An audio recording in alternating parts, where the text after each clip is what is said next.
Bom, estamos iniciando o nosso curso correspondente ao encerramento do exercício financeiro no governo municipal. Estamos em parceria com a FASESP, a Fundação Prefeito Faria Lima, e a Escola Fazendária, FASESP.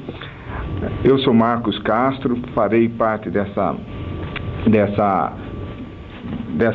aula que vamos transmitir para vocês, essa troca de informações. Ao meu lado está o professor Luiz Antônio, ambos somos contadores, especialistas em gestão pública e atuamos no CEPAM. Nós temos como objetivos principais nesse evento que está ocorrendo hoje, primeiramente, orientar os gestores municipais às necessidades de preparação para o encerramento do exercício, já que tem vários procedimentos a serem realizados.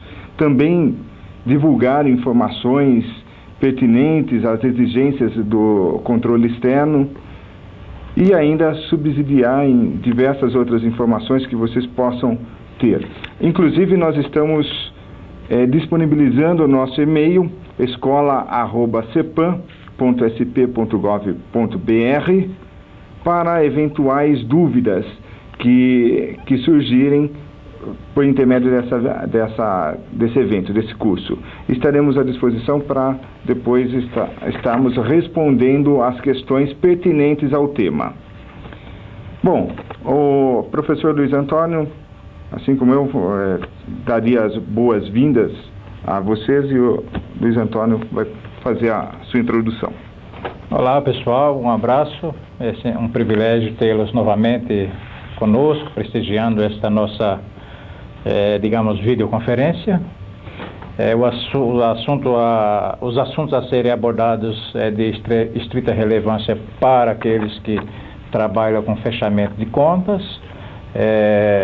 Digamos assim que nós temos aí o ano de 2005 muitos prefeitos que foram eleitos ou reeleitos, e que a legislação ela não é imutável, né? Ela muda. Então é preciso se adaptar às novas regras da legislação. Então o objetivo nosso principal nessas mensagens é quais os procedimentos que devem ser adotados para que se evitem eventuais desgastes perante o Tribunal de Contas de uma conta considerada rejeitada por um parecer negativo. Daí o prefeito vai ter que se esforçar para conseguir justificar o porquê, de repente, até um vacilo, né? Não por vontade própria, mas por falta de monitorar tudo aquilo que está sendo executado no seu município. É muito complexa a administração pública, por isso que o prefeito está cercado de um rol de técnicos que o informem do andamento da execução orçamentária. Então esta é a parte que nós vamos falar sobre todos os aspectos da gestão do dinheiro público naquele período, e vamos começar, né, professor Marcos? Perfeito, professor Luiz. Um detalhe importante que a prestação de contas, de toda a relevância, nós transmitimos para os municípios, os diversos agentes, que a prestação de contas não se deve focalizar apenas por uma questão de apresentação ao Tribunal de Contas do Estado de São Paulo. Também tem a sua importância, mas primordialmente a própria gestão. É importante a prestação de contas e o acompanhamento do processo. Aliás, tem a Câmara também como usuária dessas informações, e principalmente a sociedade, ao qual nós devemos dar cada vez mais transparência da gestão das contas. Um detalhe também importante para frisar da importância dessa prestação de contas é que muitos gestores municipais, prefeitos, em muitas ocasiões deixam o governo por conta das eleições a cada 4 anos, e ainda continuam os problemas relativos a uma prestação de contas de exercícios anteriores. Daí a importância de se montar uma prestação de contas munidas de amplas informações, demonstrando o cumprimento da legislação, em especial a Lei de Responsabilidade Fiscal, a Constituição Federal, a Constituição Estadual, a Lei Orgânica do Município, dentre outras legislações. Até lembrando, professor, que Eu estava lendo uma matéria do Tribunal de Contas que eles estão defasados na auditagem das contas municipais e que em 2002 muitos pareceres desfavoráveis foram emitidos contra esses municípios, vários municípios paulistas, uma boa maioria, pelo menos 30%. Então, por quê? Por falta de gerenciar a execução orçamentária. E está previsto também a possibilidade de muitos pareceres desfavoráveis agora nas contas de 2003, está sendo auditada agora em 2005. Então, o nosso objetivo aqui é exatamente que se evite isso, porque hoje você não está mais no poder, mas as suas contas serão julgadas daqui a 2 ou 3 anos. E se tiver um parecer desfavorável, o que acontece? Você não tem mais acesso, porque, digamos, pode estar alguém lá que é da oposição, você precisa ter acesso a documentos para se defender perante o Legislativo. Então, evitar isso é bom. A nossa função é sugerir e aconselhar que os senhores prefeitos acompanhem mais de perto a execução do orçamento, não fique só no gabinete olhando relatórios sem atentar para os mínimos detalhes que a lei exige, que são os limites. O que faz uma conta ser rejeitada são limites. Perfeito. Aliás, o controle interno de qualquer administração, seja da Câmara, seja do Executivo, tem a importância muito grande nesse sentido, porque a ele cabe observar os princípios da administração pública, em especial da legalidade, da moralidade, publicidade, da probidade administrativa, dentre outros, né? Mas precisamente esse acompanhamento dos prazos também, das prestações de contas necessárias, do cumprimento das leis. Então, a tarefa do controle interno é de suma importância nessas questões. E observando sempre, né, como no início, nós acabamos nos preocupando com a questão das contas, da aprovação, reprovação por parte do Tribunal de Contas, mas vamos levar em consideração que não apenas ao Tribunal de Contas interessa, sempre colocar em mente, numa visão moderna, que a prestação de contas, o monitoramento das contas interessa principalmente aos gestores municipais, aos próprios gestores, saber se está aplicando o mínimo necessário na saúde, na educação. Hoje, começa a ganhar muita ênfase as metas do plano plurianual, das diretrizes orçamentárias, que esse vai ter um controle específico. E, na realidade, é isso que precisa ter. Olha, a partir do momento que estabeleceu-se metas e objetivos no orçamento, na lei de diretrizes orçamentárias, temos um plano plurianual, isso aí precisa ser monitorado quanto ao cumprimento disso aí, não pode ser esquecido, em hipótese alguma. Isso faz parte também de uma prestação de contas, de um levantamento de contas, de um monitoramento. Bom, professor Luiz. Até porque, professor, esses instrumentos de planejamento, PPA, LDO e orçamento, não podem mais ser produtos de ficção. O tribunal está atento, inclusive dando curso no estado inteiro, dando uma nova formatação para esses instrumentos de planejamento, porque vai ser cobrado do gestor público se ele coloca determinados programas, determinadas metas em seus instrumentos de planejamento e arquivam esses instrumentos e se esquece que por trás de tudo isso tem uma lei de responsabilidade fiscal, que é praticamente uma lei de limites. E como é que você pode dizer, olha, eu gastei o que a Constituição exige na educação, eu gastei o que a Constituição exige na saúde, eu estou dentro do limite de gasto com pessoal, a minha previdência própria, eu estou ok. Como é que eu posso enxergar isso? Por meio de relatórios. Esses relatórios é produto da execução orçamentária. E a execução orçamentária é um produto daquilo que eu planejei. Então, eu não posso ignorá-los. É como se fosse o meu telefone celular, tem que estar comigo. PPA, LDO e orçamento sempre tem que estar junto comigo, porque é dali que se faz, né, que se pratica as ações para atender a coletividade. Então, muita atenção também nisso. Perfeito. Inclusive, com toda essa mudança que vem ocorrendo da forma de apresentação desses planos e leis orçamentárias, muitos gestores nos procuram no CEPAM ainda para saber se isso aí será cobrado e se não realizar aquelas metas do plano plurianual, da lei de diretrizes orçamentárias que foi estabelecida como prioridades, como ficam as contas. Isso ocorre muito interesse também às câmaras, né, por meio dos vereadores que nos procuram também, vem com essas questões. Olha, e se não realizar? O que acontece se não realizar? Lógico que tem todo um cenário, tem uma explicação, e a administração, nessa prestação de contas, deve desejar documentar todos os fatos. Olha, aconteceu um sequestro de recursos e prejudicou a minha gestão, então precisa ser documentado na prestação de contas, porque daqui a 4 anos, daqui a 3 anos, muitas vezes o prefeito não está mais, e aí vai ficar pendente as informações. Então essa questão da formalização, de relatar o que aconteceu, é de extrema importância. Aconteceu uma epidemia no meu município, uma calamidade pública, precisa ficar evidenciado isso aí, não é verdade? Eu usaria essa palavra sequestro, não é uma palavra bem-vinda, né?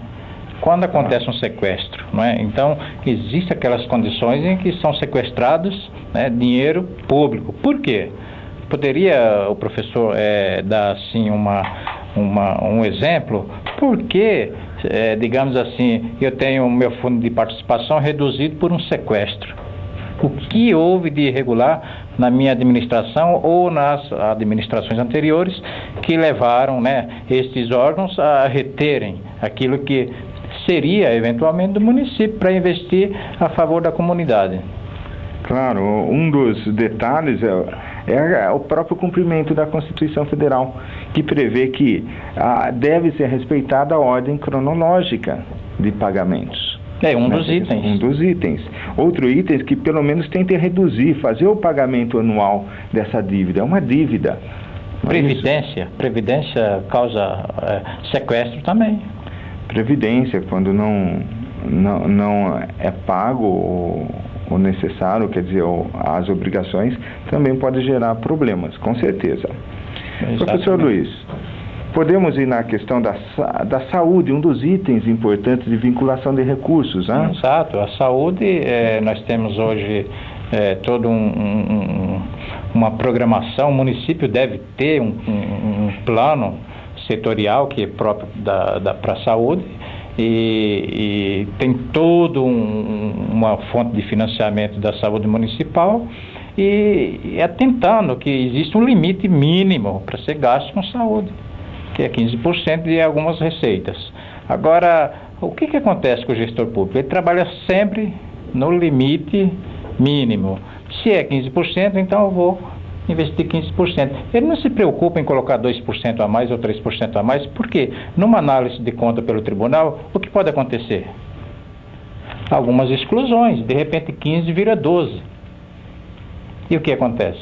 Rejeição de contas, parecer desfavorável. E lembrando ainda que, fora estes 15% que é constitucional, existem muitas verbas que vêm para a saúde e que tem que ser investido 100%. Isso são verbas carimbadas e não pode sofrer desvio na sua aplicação. Então, o prefeito, sobretudo com o seu secretariado, mais especificamente o da saúde, ele deve ter todo o monitoramento quanto aos seus relatórios, que são trimestrais, e averiguar se está sendo investido em 100% na saúde. Os 100% que são as transferências fundo a fundo e aquelas que a Constituição diz que o mínimo de 15% de determinadas receitas de impostos devem ser investidos em ações de saúde. Então, isso causa rejeição de conta.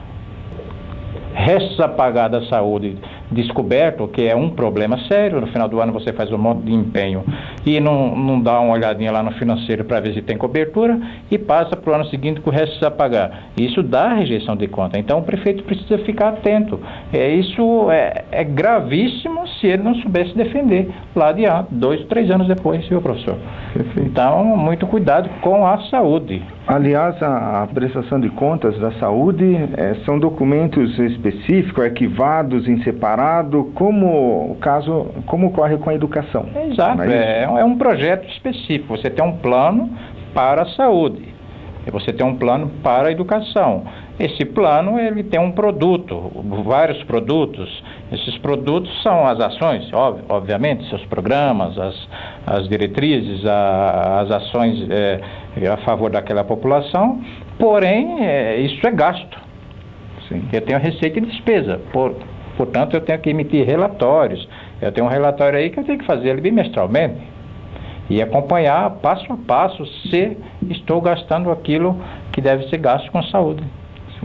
Quanto àquela questão que o professor mencionou de aplicar 17%, não 15%, só um esclarecimento por conta que o mínimo é 15% de fato. O mais importante que aplicar os 17% é aplicar corretamente aquelas despesas que enquadram mesmo como saúde nos 15%. Sim. Que, por exemplo, vamos fazer o tratamento de esgoto, a doutrina já tem intensificado que, embora ele envolva indiretamente com saúde, não são considerados como ações de saúde. Não. Porque tem uma função específica dentro da funcional programática, dentro do orçamento, que é a função saneamento.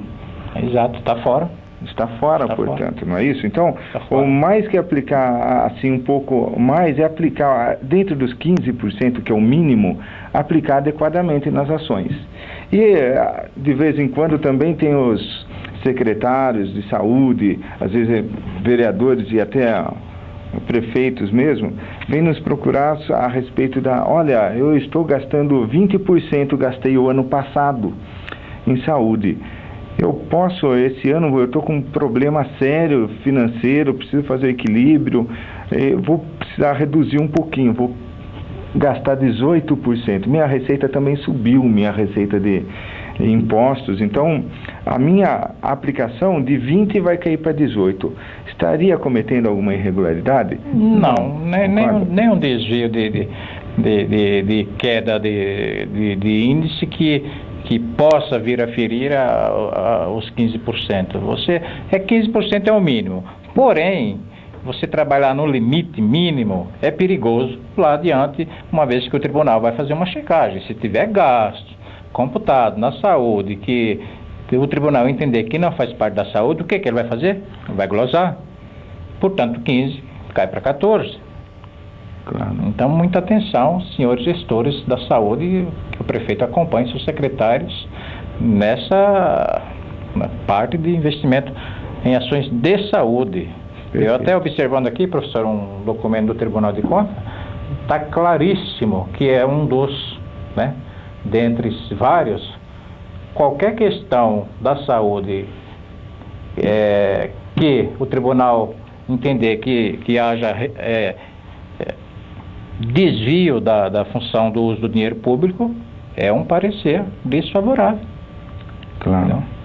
Principalmente se o índice cair abaixo do mínimo obrigatório. É um motivo, é um dos motivos. Perfeito. Esse acompanhamento da aplicação é feito também, o acompanhamento, o Conselho de Saúde tem uma importância grande, inclusive tem que ter a prestação de contas periodicamente na Câmara de Vereadores. É um dos documentos exigidos, inclusive, na prestação de contas, a ata dessas reuniões, Pode falar um pouquinho também. Só comete o pecado de não gastar o mínimo na saúde, de gastar as verbas fundo a fundo que está fora desse limite. Só comete esse pecado aquele município que não tiver a mínima estrutura, porque você tem todo um conselho, você tem todo um pessoal estratégico na área da saúde, e você ainda tem aquela prestação de conta que você faz a cada 3 meses aonde? No Poder Legislativo. Então, você tem o controle seu interno e ainda tem o controle do Poder Legislativo. Então, pecar por isso é gravíssimo.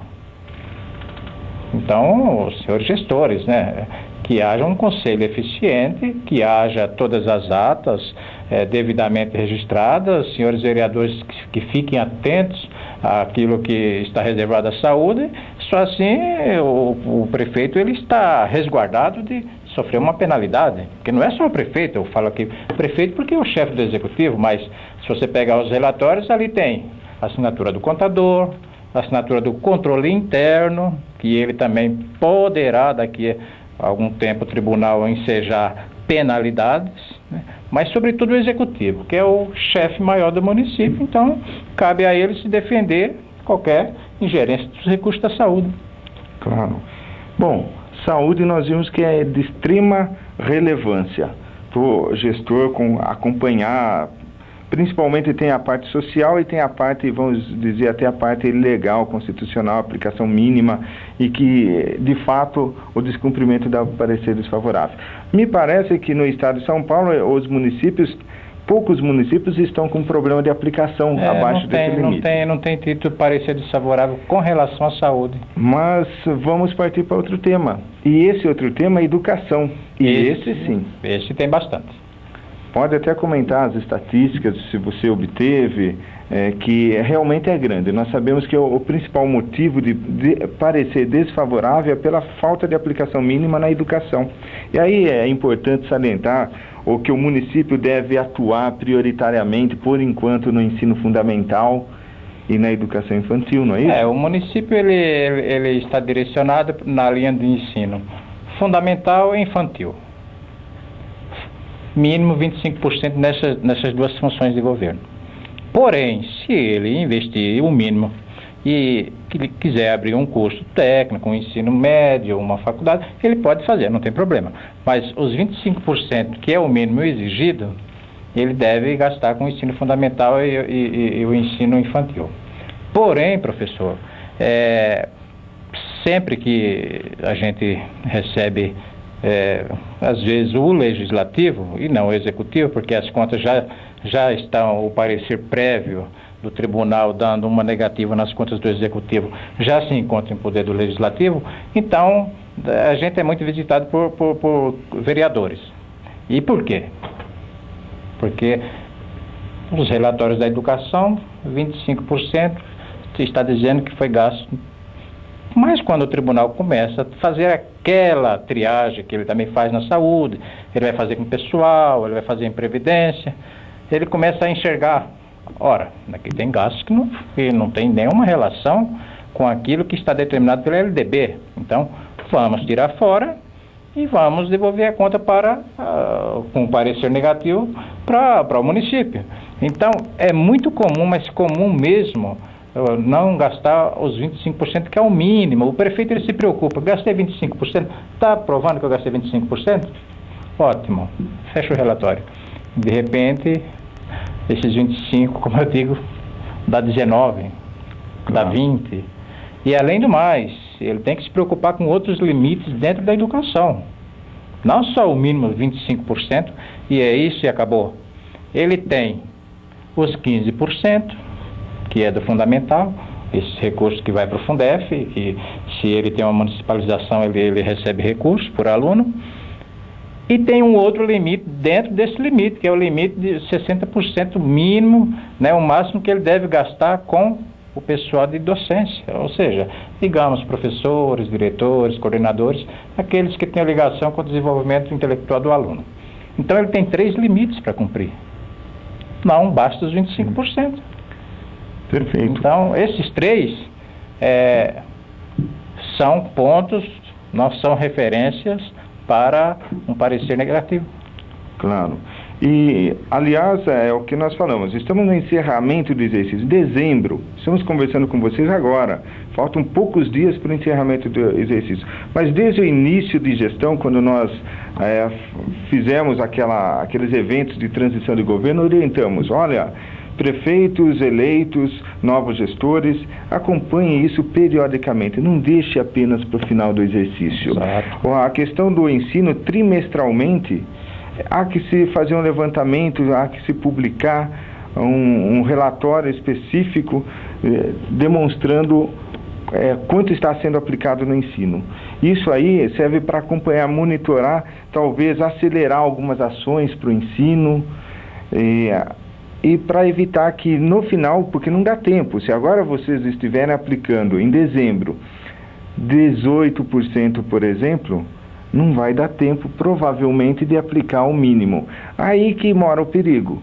O artifício, né? Isso, aí vem os artifícios. Por exemplo, empenha-se tudo o que vai se gastar o ano que vem. É aqueles empenhos prévios, né, por estimativa, mas tudo para o que vai ser realizado a despesa efetivamente no ano que vem. E aí surgem aqueles restos a pagar ainda não processados. E, portanto, se é não processada, a despesa não foi efetivada. Portanto, não reconhecido pelo tribunal. Não deve ser reconhecido. Aliás, ao princípio da anualidade, o orçamento vigora de 1 de janeiro a 31 de dezembro. Nesse período eu devo efetivamente aplicar. Óbvio que no final do ano surge uma receita inesperada que aumenta a receita de impostos, também há uma sensibilidade por parte do próprio órgão de fiscalização, de controle externo, que você pode, desde que mantenha numa conta específica, demonstrando essa reserva de recursos, ser aplicado já no comecinho do exercício seguinte. Interessante, professor, que dentro desta linha do ensino, nós temos aí muitos municípios. O meu é um exemplo, né? Eu não vou nem citar, que eu estou sempre citando. De repente o meu patrão lá, que é o nosso prefeito, ele vai pegar no meu pé. Não vou citar, mas observe você que 60% no mínimo eu tenho que gastar com o profissional do magistério que atua no ensino fundamental. Isso em relação ao Fundef, né? Em relação ao Fundef, nós estamos falando em relação ao Fundef.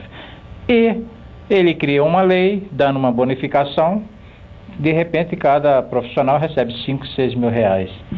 E isso não caracteriza que está havendo uma má gestão desses recursos? Ele não poderia ampliar, por exemplo, quantidade de salas de aula, diminuir a quantidade de alunos e contratar mais gente e com isso dar um ensino com mais qualidade? Claro, é possível? Claro, sem dúvida. E é esse o objetivo da legislação da educação.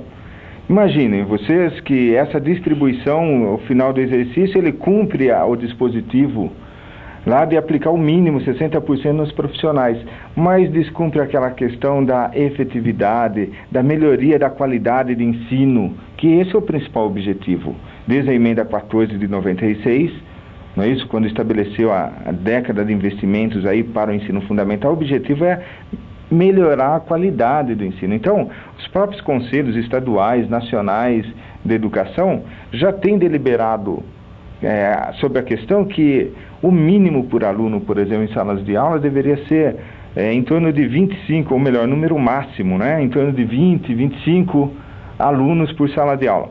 E acontece nesses municípios onde há essa distribuição em forma de abonos, né? Uma gratificação no final do exercício, lógico que mediante lei específica, com algumas regras estabelecidas na peculiaridade do município, que faz essa distribuição no final do exercício. Às vezes dá 5, 6, 8, dá 2, 3, e poderia ser o caso de uma melhor aplicação se, ao invés de fazer essa distribuição, criasse novas salas de aulas, possibilitando, ao invés de ter 50 alunos numa sala, imagine, adolescentes de 7 a 14 anos numa sala, 50, 45 alunos, isso, de fato, a qualidade é prejudicada. Sim. Então, se reduzir para 25, por exemplo, ele vai contratar um novo professor e, ao invés de distribuir esse abono, ele teria a possibilidade de gastar no novo profissional também.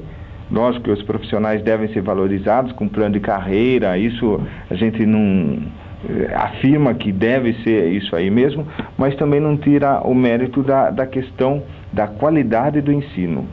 O principal foco é melhorar essa qualidade. Bom, enfim, professor, como o nosso assunto aqui é final de exercício, né? Fechamento de contas de final de exercício, e que haja sucesso por parte dos gestores nesse fechamento de contas, de um modo geral.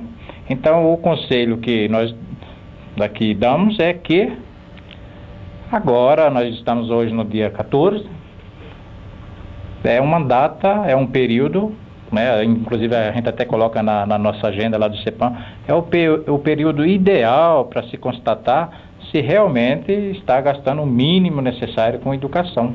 E ainda há tempo de fazer alguns consertos, se você não estiver muito longe desse limite. Não é isso? Claro, no mínimo, se não ter condições vamos dizer, o prejuízo é menor se pelo menos reservar os recursos não aplicados numa conta vinculada e aplicar já no início do ano. Aliás, porque tem os procedimentos licitatórios na administração que sempre levam algum tempo, precisa planejar também, não posso sair gastando mal, né? Então, mas pelo menos fazer a reserva desses recursos, quando há ainda condições disso, por isso que nós falamos que deve ser monitorado periodicamente durante o ano, mas nessa altura do campeonato, se faltar algum valor ainda para gastar no ensino, para aplicar no ensino, que faça a reserva numa conta vinculada. Aliás, essa conta vinculada é a orientação que a cada 10 dias também remeta, né, os recursos descendiais para essa finalidade mesmo, para ficar a reserva do recurso. Exatamente, dia 20, dia 30 e dia 10 de cada mês tem que ser depositado nessa conta, uma conta específica para a educação, esses recursos. O prefeito fazendo isso, ele estará livre de sofrer alguma penalidade. E cabe ao controle interno vigiar, né, se realmente... O que não acontece, viu, professor? Muitos não depositam numa conta única e mistura dinheiro da saúde com educação, com recurso do orçamento fiscal, e de repente vira uma salada de enseja e ter que deparar com o Tribunal de Contas para justificar o porquê daquela salada. E o prefeito torna sendo penalizado e fica inelegível por um bom período de 5 a 8 anos, dependendo da sua defesa. Mas que não cabe realmente nem defesa quando você mistura recursos da saúde, educação, do orçamento fiscal, porque cada um tem o seu controle. Então, estas contas separadas são aconselháveis, sim, para uma boa gestão desses recursos, não é isso? Claro, exatamente isso. E também é sempre lembrar que há confusão. 25% é sobre o orçamento. Isso aí por parte principalmente do controle externo ou da Câmara, mais precisamente quando a Câmara de Vereadores quer acompanhar, observa, sempre vem a afirmação 25% do orçamento. Bem claro que a base é outra, né? Bem inferior. Que é a receita de impostos, né? A receita de impostos. Até na videoconferência que nós fizemos o ano passado, teve uma pergunta dessa natureza. Ora, se eu gasto 25% na educação, 15% na saúde, 54% com o pessoal, mando 6 de 5 a 8 para o legislativo, já deu 120%, e eu só tenho 100%, essa conta está errada. As bases são diferentes. A base para a saúde é uma, a base para a educação é outra, a base para o pessoal é outra. Não é o orçamento, na sua essência, os 100%. Daí vem essa confusão, e até eu disse na ocasião que sobra recurso para fazer investimento ainda. Perfeito. E, novamente, todo o material, todos os procedimentos do ensino é em separado também, exemplo da saúde e das demais contas do município. Né? Tem os seus relatórios específicos, né? E a grande importância, esse ano, é esta mesmo, é uma aplicação que já vem sendo cotidiana, os municípios já até acostumaram com ela, que tem que aplicar no ensino fundamental, ensino educação infantil, e está a discussão, mas é para o ano que vem a questão do Fundeb. Professor Marcos, essa questão da educação, falamos bastante, né? Acho que não vai dar para pecar por isso, não é? Claro. Mas nós temos aqui um outro item de muito cuidado, previdência social, né? Está no nosso fizemos um pequeno relatório, está na internet, está disponível, quem quiser acessar esse material está lá, mas previdência própria ou previdência geral, cabe ao gestor público tomar um pouco de cuidado com isso também, porque ali existe dinheiro do fisco municipal, existe dinheiro dos funcionários, existe dinheiro de terceiros retidos numa prestação de serviço, enfim, é uma mistura de recursos financeiros que tem que ter um tratamento todo especial. O que você tem a dizer sobre estas questões quando o município tem previdência própria, quando o município não tem previdência própria, quais as providências que o executivo deve tomar ao longo do final do exercício? Claro. Falando em previdência própria, tem que atender às diversas legislações, emendas à Constituição. Aliás, enquadra-se nisso um rigoroso, devido às mudanças, até muita legislação a respeito. Hoje, quando há regime próprio, na concessão de aposentadorias e pensões, são regras específicas, mudou muita coisa, então precisa ficar atento a essas regras, para não estar concedendo aposentadorias, por exemplo, muitas vezes integral, enquanto ele tem que partir para um novo cálculo, um cálculo diferente que a legislação atual vem exigindo a isso, né? A questão também do cálculo atuarial, sempre importante, lógico que não dá para ajustar em pouco tempo, mas precisa ser feito anualmente essa avaliação atuarial. Então nós recomendamos que os municípios que ainda não fizeram contratem essa avaliação independente de atuários, né, inscritos no Instituto Brasileiro de Atuária, para fazer um levantamento dessa questão atuarial, que nada mais é do que uma estatística também, no qual prevê a reserva ideal que o município deveria ter, as alíquotas ideais que deveriam ser aplicadas, tanto da parte do servidor como do empregador. Previdência precisa tomar muito cuidado a respeito. O problema da Previdência às vezes não vai surgir em curto prazo, em 1 ou 2 anos, pode surgir daqui 10 anos, não é isso? Esse relatório que é feito por um atuário, ele mostra a sobrevida do sistema, não é isso? Claro. Ele procura mostrar a sobrevida. Por isso que ele é essencial que seja feito ali mais ou menos no meio do ano, na época que você está elaborando a LDO, e mandar isso junto com a LDO. Não é mais ou menos por aí, professor? É até obrigatório encaminhar junto com a LDO. É obrigatório, não é? Isso. Agora, é importante, não fez ainda, providencie. E que não sirva essa avaliação atuarial apenas como instrumento para atender a legislação previdenciária e simplesmente fez a avaliação e esqueci ao lado. Precisa analisar o que ela está constando efetivamente e atentar às recomendações e tentar solucionar os problemas. O déficit elevado da Previdência Social, isso aí precisa ser ajustado. Equacionado, né? Exatamente. Bom, em relação à Previdência do regime geral, apenas quero alertar o seguinte: as contribuições precisam ser recolhidas, assim, nos prazos devidos, para não caracterizar a apropriação indébita também, né? É um fato grave que quando eu vou efetuar a folha de pagamento, normalmente se faz a conta, muitos fazem a conta pelo líquido, esquecendo que uma parte da folha de pagamento depois tem os encargos sociais, eu tenho a obrigação de fazer o recolhimento já no mês seguinte. Então, no fluxo financeiro, levar em consideração isso aí. É comum, professor, os municípios no modo geral, Câmara de Vereadores, Poder Executivo, serem autuados por não obedecer esses princípios. Por exemplo, você tem a consignação, aquele desconto que você fez do funcionário, você tem a parte patronal e você ignorou. Você jogou toda essa despesa para o seu orçamento fiscal e o município financia isso. Não tem nenhum sistema próprio e nem o sistema geral. E de repente está lá eu aposentado, recebendo de quem? Dos cofres municipais. Não estou recebendo do sistema geral, não estou recebendo do sistema próprio.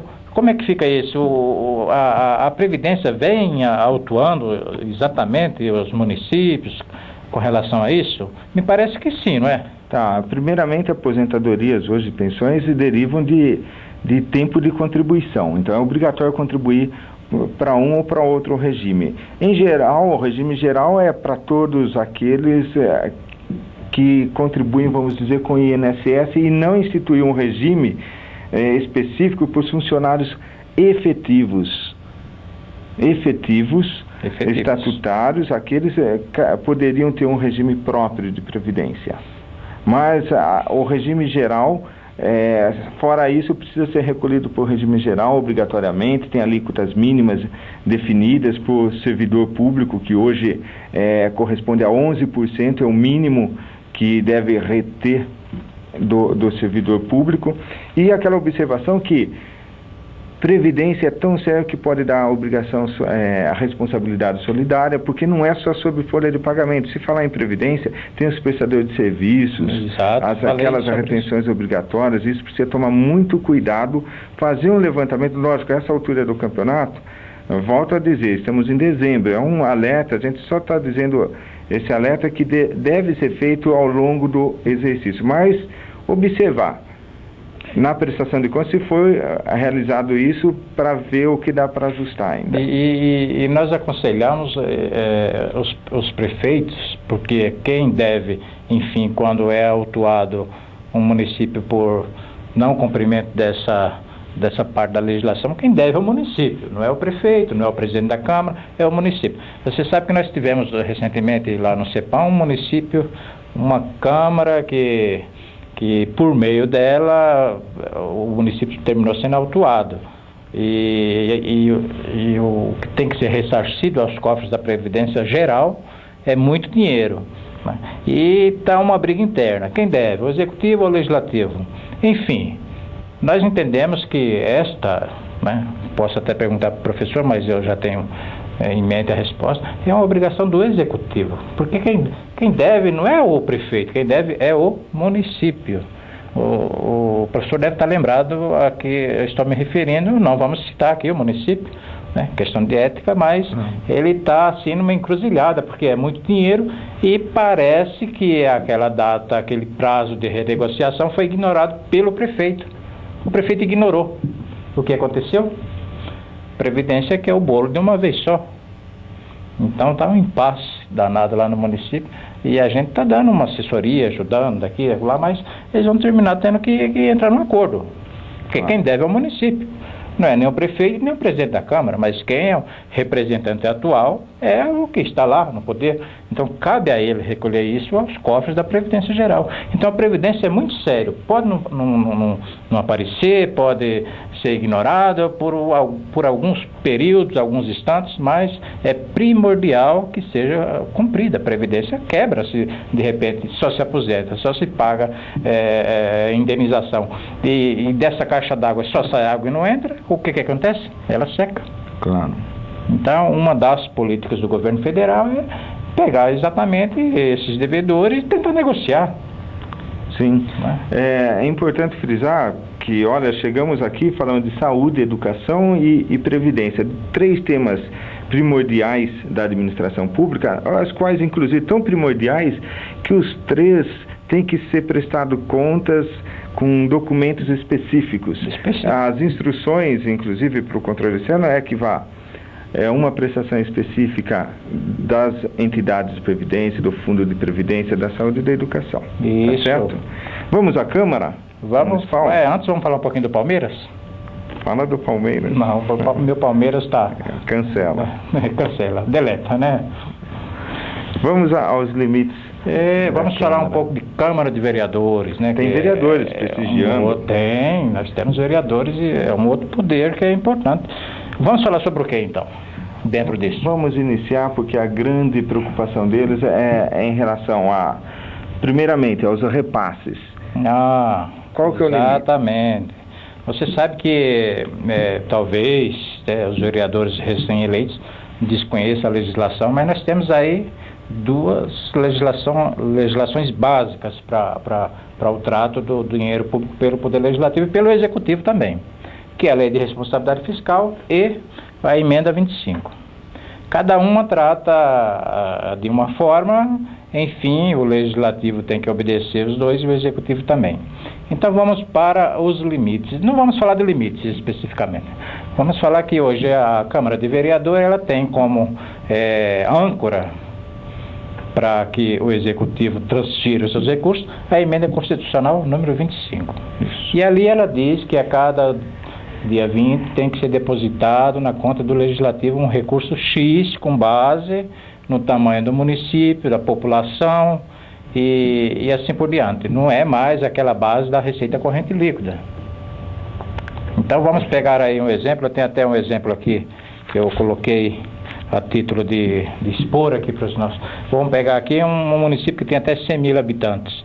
Então, o Executivo tem que se pautar de que A cada dia 20, ele tem que depositar na conta do Legislativo 8% de uma base de cálculo. E qual que é essa base de cálculo? São tributos. Os tributos efetivamente arrecadados no ano anterior. Perfeito. E desses tributos tem uma polêmica, né? Existe. Vamos chegar nessa polêmica aí, porque isso interessa tanto à Prefeitura como ao Legislativo. Essa polêmica. A polêmica da receita tributária, se embute ou não a receita da dívida ativa tributária e das multas e juros de impostos. E até a Lei Candir, viu? A Lei Candir também é assunto que o tribunal está enxergando assim, que acha que não. Mas professor, toda a matéria que o Tribunal de Contas publica naquela revista do tribunal, é oficial. Se você pegar a lei que traça as diretrizes do tribunal, a matéria ali contida é oficial. Então eu tenho visto numa matéria de técnicos do tribunal que estas receitas provenientes da dívida ativa e da Lei Candir, que é uma compensação financeira, elas entram na base de cálculo, sim, está escrito lá. Integra a base. E são a dívida ativa tributária, tanto da dívida ativa tributária, a principal como a acessória, juros, correção, etc. Porém, nos últimos encontros que nós tivemos, né, o tribunal não está enxergando mais assim a polêmica com a exclusão da dívida ativa tributária, porque reconhece que não é uma dívida tributária. Bom, porém, nós do CEPAM entendemos que é uma dívida tributária, e muito embora esteja lá na dívida ativa, virou dívida ativa porque o contribuinte não pagou, mas é uma dívida ativa, produto de tributos. Portanto, nós entendemos que... Aliás, o legislador, ao nosso entender, é que quando ele falou em tributária, ele não se preocupou com a subcategoria econômica contábil na administração, o que era tributário, o que é transferências correntes, o que é outras receitas correntes. A nível contábil, a dívida ativa tributária aparece em outras despesas correntes, mas não deixa de ser tributária. É esse o nosso entendimento. Até porque os impostos que estão incluídos na dívida ativa tributária, eles vão para a saúde, eles vão para a educação. E por que não? Por que o tribunal entende que ela é um tributo essencial para a base de cálculo da educação, da saúde, e não entende como um elemento básico, como base de cálculo para o legislativo? Então, há uma contradição. Fica bem claro que o nosso intuito não é assim, é alertar vocês que têm essas posições. E aos municípios, obviamente, se porventura acontecer na prestação de contas, que já ocorreu, inclusive atuando, é tão importante porque se excluir da base de cálculo a dívida ativa, em alguma prestação de contas, vamos dizer do ano anterior, por exemplo, o município poderá ser caracterizado como em descumprimento à Constituição Federal, que dá crime de responsabilidade e repassar a mais além dos limites. Então é tão importante essa questão que precisa ser analisada com carinho e precisa ser observado essas peculiaridades. Até eu acho, na nossa opinião, nós acreditamos e afirmamos nesse sentido que a Receita Tributária poderia se integrar à Receita a base de cálculo tributária, né? Exatamente. Acontece que nós a respeitamos e vocês precisam tomar as precauções, um diálogo amplo também com o órgão de controle externo. Então precisa tomar esse cuidado também. Enfim, é o tribunal que dá a canetada, né? A gente está apenas fazendo um comentário, mas cabe ao prefeito, cabe ao presidente de Câmara se cercar direitinho na sua regional, com os técnicos do Tribunal de Contas, se realmente existe um fundo de que estas não entram na base de cálculo.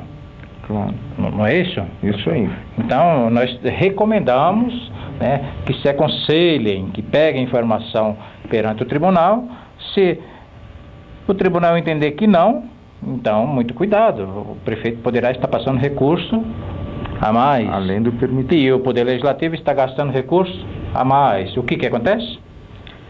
Problema, crime de responsabilidade. Crime de responsabilidade para ambos. Então, muita atenção nesta parte. Já da parte do Legislativo, quando ele receber esses recursos, tem que observar os seus limites, né? Além de... Quando a gente sabe que o Poder Legislativo, a Câmara de Vereadores não tem receita, não faz convênio, não faz operação de crédito, só tem receita financeira, que é essa que o Executivo manda. Então, com base nesta, existem os limites.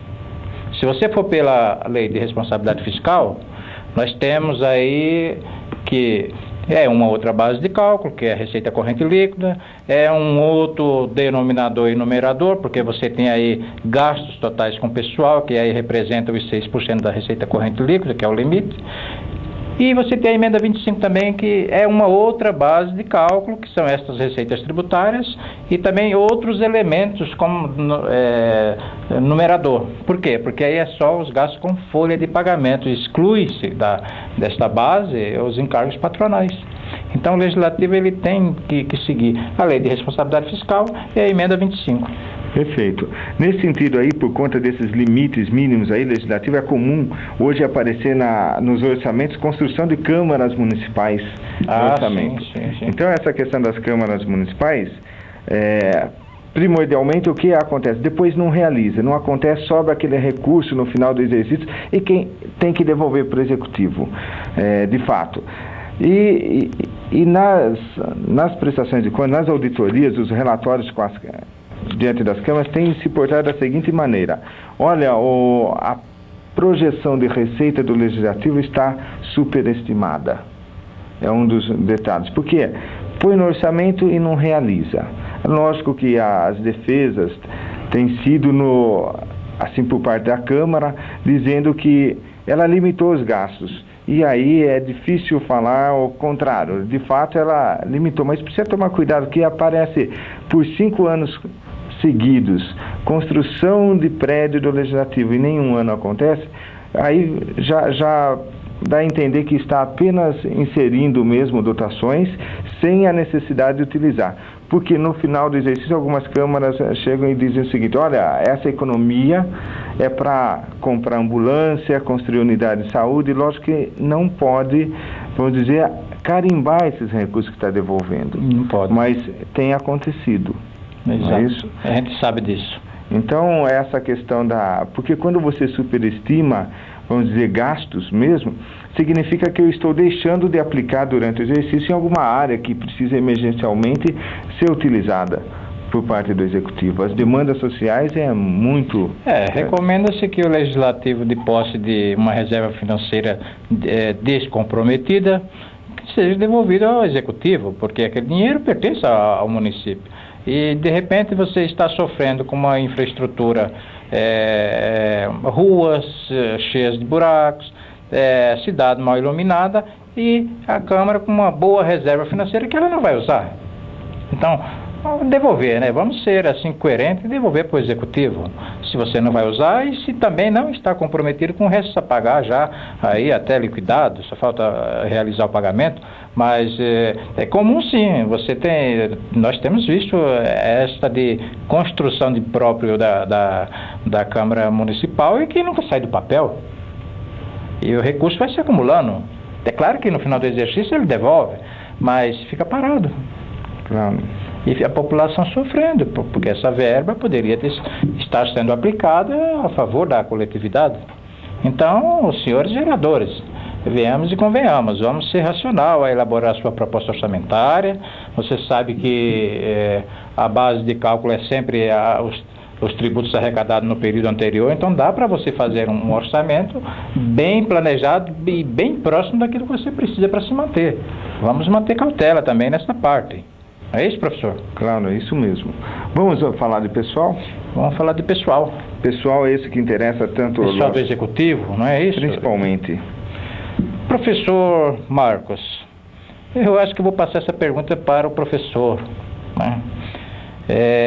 A gente sabe que a Lei de Responsabilidade Fiscal, ela é um pouco tirana com relação a esse gasto com o pessoal do município, que está em volta de 60%, que é o limite, mas existe os infralimites, digamos, e isso, cautela nisso é preciso por parte do Executivo. Então, professor, vamos pegar aí gasto com pessoal, vamos pegar o bolo inteiro. O que o senhor aconselha que o Executivo deva fazer agora? Nós estamos em dezembro, portanto fechando um quadrimestre, e gasto com pessoal você tem que acompanhar, eu acho que quase que mensalmente, mas você vai soltar aí um relatório de gestão fiscal quadrimestral. Sim. E esse relatório é o relatório dos limites. Então, este gasto com pessoal enseja a rejeição de conta quando estourado? Se ultrapassado e não reduzido nos prazos, sim. A lei fiscal dá um prazo para redução. Aqueles que tiverem com excedente de gasto com pessoal, tem 2 quadrimestres para voltar. 8 meses, bastante tempo, limites, né? Embora seja, vamos admitir, uma despesa difícil de difícil compressão, exatamente. Isso. Mas precisa tomar todo o cuidado, tá? Porque a regra é essa. Estourado o limite, no primeiro quadrimestre precisa reduzir 1/3. Então o que acontece? Precisa verificar se já estourou no quadrimestre anterior. Nesse encerramento desse quadrimestre já deveria ter reduzido em 1/3 o excedente. Agora vamos admitir que fechando o quadrimestre aí vai apurar um gasto acima do permitido. O último quadrimestre. O último, que vai ser encerrado agora em dezembro. 31/12. Então, a partir conhecendo isso, eu preciso conhecer até com antecedência, embora eu possa fazer o relatório apenas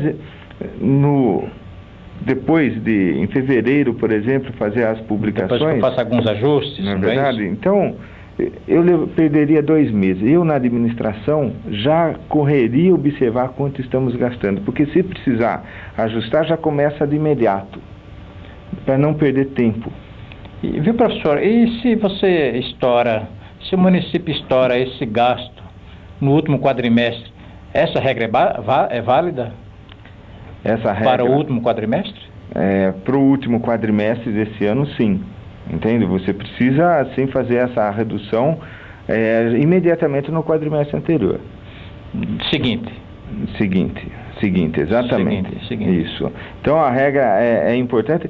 E aí o alerta, despesa com pessoal, embora não seja obrigatório, vamos dizer assim, olha, vou fazer a revisão. Nós somos servidores também, somos servidores do Estado, né? E lógico que nós temos que entender, temos que ter a visão de gestor. Assim como quem está nos assistindo também são gestores e são servidores públicos, e todos querem revisão salarial, querem reajuste, querem reforma administrativa, querem reclassificação dos cargos de acordo com o mercado, mas como gestor tem que observar quanto isso vai impactar na minha questão financeira. Será que eu tenho dinheiro para suportar uma decisão de reajustar, vamos dar o exemplo, em 10%?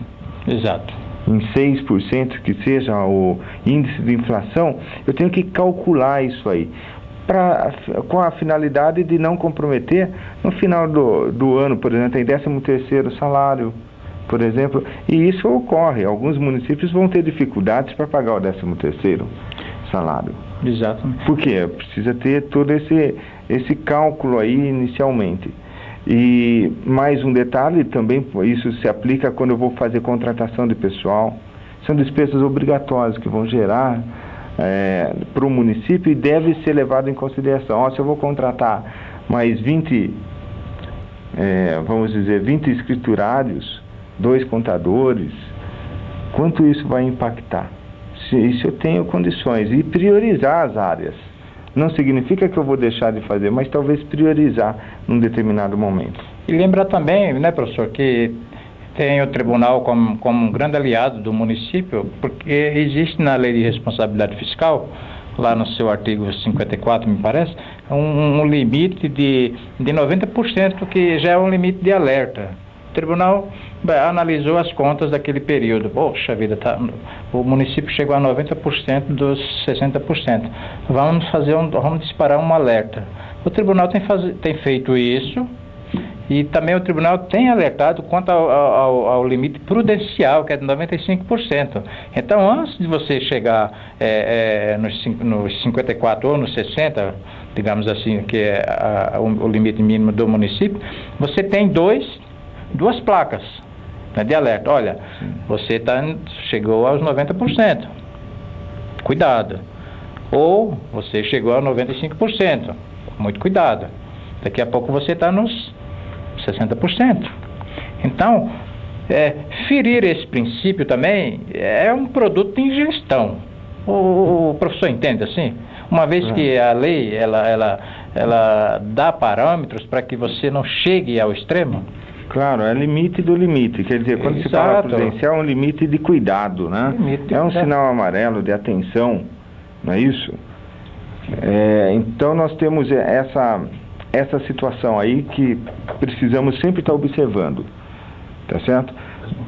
Nós vamos fazer o seguinte, para continuar, vamos fazer uma pequena pausa e retornamos em um...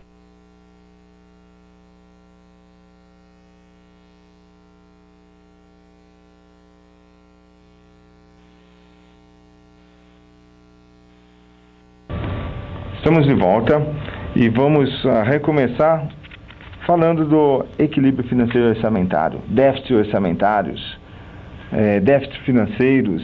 Então nós precisamos observar o que, professor Luiz? Quais as orientações que o senhor daria nesse sentido também? Olha, professor Marcos, déficit orçamentário causa rejeição de contas. E o que é um déficit orçamentário? Você gastou mais do que você recebeu. Então, quando você está executando o seu orçamento, você faz aquele relatório bimestral, que é o relatório resumido de execução orçamentária, você tem que se policiar de que você não está gastando mais do que aquilo que você está recebendo, porque ali já indica déficit de execução, e esse déficit orçamentário, obviamente que lá no finalzinho do ano, vai ensejar em resta pagar. Nesse caso, quando não há superávit financeiro, óbvio, né? Vamos falar em geral, não havendo superávit financeiro. Você pode ter o superávit financeiro, né? E usá-lo numa reconstrução de uma dotação, reposição de uma dotação ou a criação de uma nova dotação, mas naquele período de execução orçamentária, se você tem menos receitas do que despesa, você vai ter um déficit orçamentário. Isso não tem a menor dúvida. E hoje, o tribunal, ele até as minhas anotações aqui, déficit orçamentário elevado enseja rejeição de contas pelo Tribunal de Contas. Perfeito. E esse elevado não tem um índice certo? Olha, porque muitos anos atrás, os gestores municipais levaram de praxe, passou de 2 dígitos, começa a receber parecer desfavorável. Hoje, não importa, pode ser 5%, pode receber parecer desfavorável. Pode ser 4%, porque numa situação, análise conjuntural, o 4% que seja, ou que seja 1%, você pode ter uma ocorrência de não reduzir o seu endividamento. De curto prazo, principalmente. Inclusive, quando você tem endividamento, né, professor? Isso. Que é um outro ponto polêmico que está aqui no nosso contexto, que é o endividamento. E hoje, os municípios paulistas, eles estão bem com relação ao endividamento, não é isso? Inclusive de longo prazo.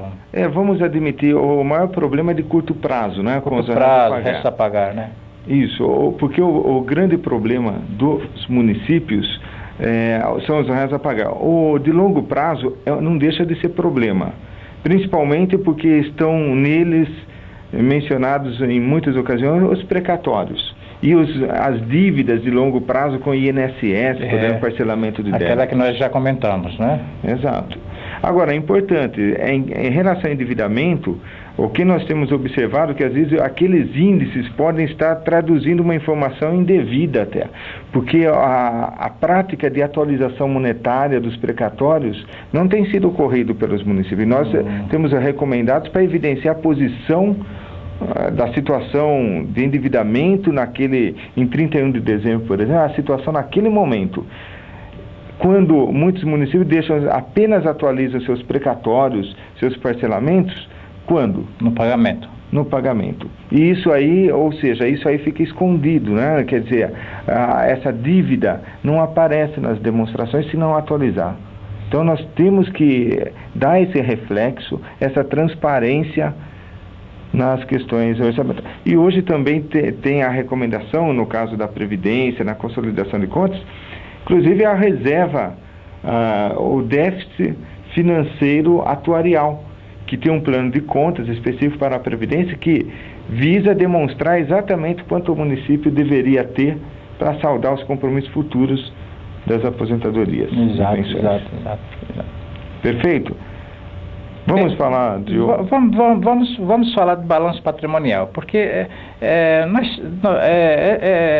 dá para entender que o administrador público, o contador público, aquele que é responsável pela guarda de bens públicos, permanentes, estoques, etc. e tal, eles não adotam aquele princípio da correção de balanço. O que o professor acabou de falar com relação à dívida, isso se estende aos bens de um modo geral.